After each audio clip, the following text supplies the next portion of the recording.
Hey, what's up guys? Dylan from Soccer Mag here. We're back for another week of predictions after the international break.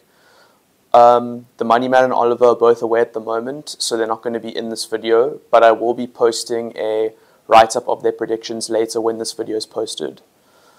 So, international break, pretty boring. Not really much to say about that.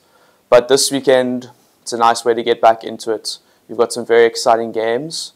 And to start it off is Manchester City versus Liverpool at the Etihad. This is a great game. I think if you look at the biggest games of the season, this is 100% up there. Both teams, first versus second place. I think Liverpool overperforming from what we thought they would do at the beginning of the season.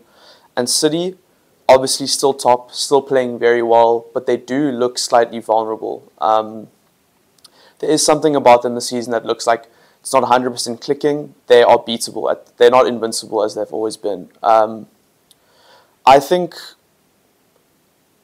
I would love Liverpool to win. I think they could. There's obviously a chance, but I think Man City are going to win this. I think at the Etihad they are very strong. I think also Liverpool they've always struggled at the time of this kickoff. They've always struggled being the first game after the international break. I think since Jurgen Klopp has taken over, they've lost the vast majority of the times they've played at this slot. So I'm going to go for a 2-1 City. I think Liverpool's biggest challenge will be in midfield. How will they set up? Curtis Jones is back from suspension. Will they play Gravenberch? Will they play McAllister? I personally hope they don't play Endo. Nothing against the guy, but I just don't see him being good enough to play against Man City's midfield. I think he isn't mobile enough, and I feel like he'll get cooked against Man City's midfield. I think that will be the difference on Saturday. Going to the next game, we have Burnley versus West Ham. And I think this is pretty straightforward. Even though West Ham haven't been great away from home, Burnley are the worst team in the league. I think, we'll get onto Everton later, but the fact that they're still bottom of the table after a team has been minus 10 points kind of shows you how bad they've been this season. They're being outperformed by Luton, who we wrote off completely at the beginning of the season. So I think I'm going to go for a 1-0 West Ham win.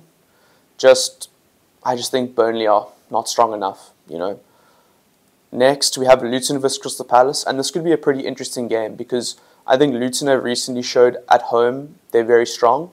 They're at least very difficult to break down, and they're looking to counter really hard. And I think Liverpool was a great example of the threat that they possess. Liverpool are a great attacking team, and they pretty much showed nothing. They created really good chances, but at the end of the day, they could not. They really struggled to break Luton down. And they were vulnerable on the counter-attack every time that Luton, I think it's Chidozie Ogbene looked very good on the counter-attack. I'm going to go for a 1-1 because I think Palace are also a good team, but they've started dropping off recently. Haven't been as good. They haven't really followed through on their good start to the season. So I'm going to go for a 1-1 there. Next, we have a pretty big game. I'm struggling to, get a score for this one, but we have Newcastle versus Chelsea. And it's kind of two teams on the opposite ends of form, Newcastle started the season really poorly, but they had difficult games, and they went back, and I think they're 6th or 7th in the table, but now they're really struggling with injuries. They're not getting good results. They're doing badly in Europe as well. Whereas Chelsea had relatively easy games at the start of the season and they started poorly. But now they've been tested against Spurs, against Man City, and they look to be a proper team right now. They're in really good form.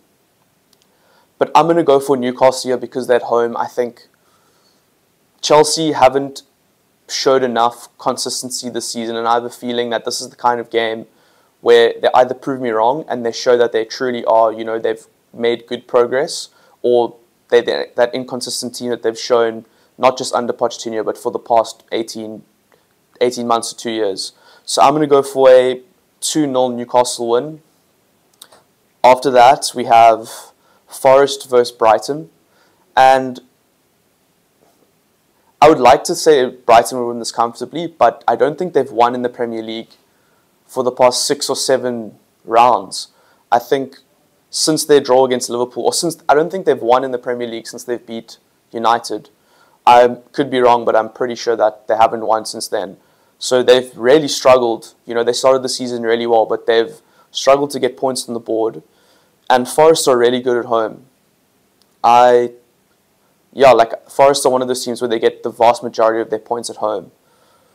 So I don't want to go for another draw because I usually like staying away from draws. But I'm going to go for a 2-2 because I don't know if I see Brighton getting their win this week. They haven't won for so long. Every week I've backed them, and they've been underwhelming every week. So I think I'm going to go for a 2-2 draw. After that, probably the least exciting game of the weekend, we have Sheffield versus Bournemouth. And this is, Bournemouth beat Newcastle last round. Sheffield, I think they won. I think I can't remember if they won, but they have won recently. But I think Bournemouth should be stronger. I think Dom Solanke looks like he's in good form. So I'm going to go for a 1-0 Bournemouth win. Just because Sheffield at home should, in theory, be harder to break down, but they do have the worst defence in the Premier League, if I'm not mistaken. So, 1-0 Bournemouth. The final game of Saturday, we have Brentford versus Arsenal, and I think this could be a pretty exciting game. Brentford, even though they haven't gotten as many results as they would have liked, they're always difficult to play against. They always come and play on the front foot. They always cause problems for their opposition. And, I still think Arsenal will take this one, but I have a feeling that it'll be a difficult one. I'm going to go for 2-1 Arsenal. I think I've probably gotten that scoreline quite a few times already, but I just think this weekend in general is going to be very tight. It's a lot of big games. A lot of the big teams are playing away from home as well, so it's difficult really to back them 100%. So I'm going to go for 2-1 Arsenal, but a tight game. I don't think it's going to be a cruise for Arsenal by any means. Then on Sunday, we have 2 games, 2 pretty big games, I think, considering the context behind them. But Spurs, Aston Villa, and I think this is going to be a good game. I think it's 3rd versus 5th, or 4th versus 5th. And Spurs are going to want to bounce back from their 2 defeats on the bounce. And Villa are playing really well at the moment. I'm interested to see how Spurs respond, because their loss against Wolves was not, I think Sarabia came on in the 89th minute and he got the goal in the 91st, and then he got the assist in the 97th.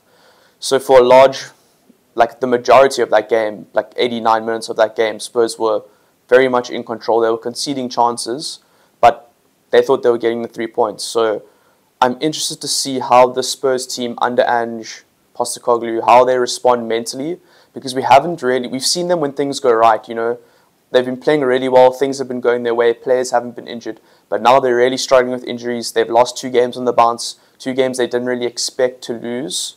So I think it'll be interesting to see how they turn up. From Aston Villa's point of view, I think they're going to go they're going to go to Spurs, and I think they're just going to have a run at it. They're going to probably fire everything they possibly can at Spurs and see what happens.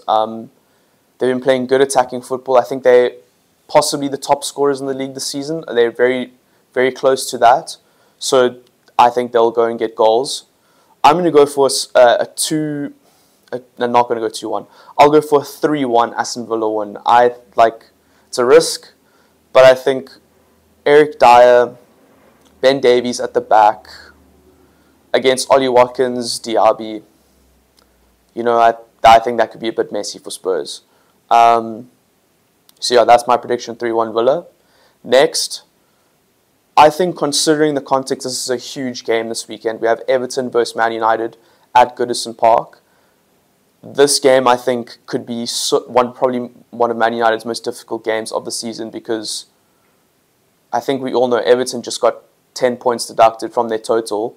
They're feeling very hard done by. I think the punishment was quite harsh, and they are now going into probably one of the most toxic stadiums in the Premier League. And I think that Everton dressing room is probably more motivated than it's ever been. I don't think Sean Dyche is going to have to do anything to motivate these guys this weekend. And Man United have been fragile. They beat Luton 1-0. Pretty scrappy win, Luton didn't make it easy for them at all. I think Lindelof scored for United. So, I don't know if United are going to have enough to beat Everton this weekend, especially Everton have shown a massive improvement in the past couple of weeks as well. They're scoring way more goals. They're actually winning games. They're playing well. So, I'm going to go for a 2-1 Everton win. I just have a feeling that this is going to be a terrible game for Man United to play. I think it's going to be it would be a terrible game for anyone that played against Everton this weekend, no matter what. I think they feel hard done by. They're motivated.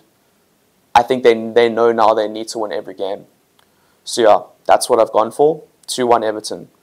And the final game on Monday, Fulham versus Wolves. And this one, I don't know. Fulham at home, generally pretty good. Wolves, they've been a bit hot and cold. They play well when you don't expect them to play well, and they play badly when you expect them to play well. So I'm going to go for a 0-0 on this one, just because both teams can score goals, but both teams can also be terrible at the same time. So I'm just going to hedge my bets on they're both going to be bad on the day, and I'm going to go for a 0-0. So guys, that's all my predictions for this weekend. Let us know what you think in the comments, and thanks for watching.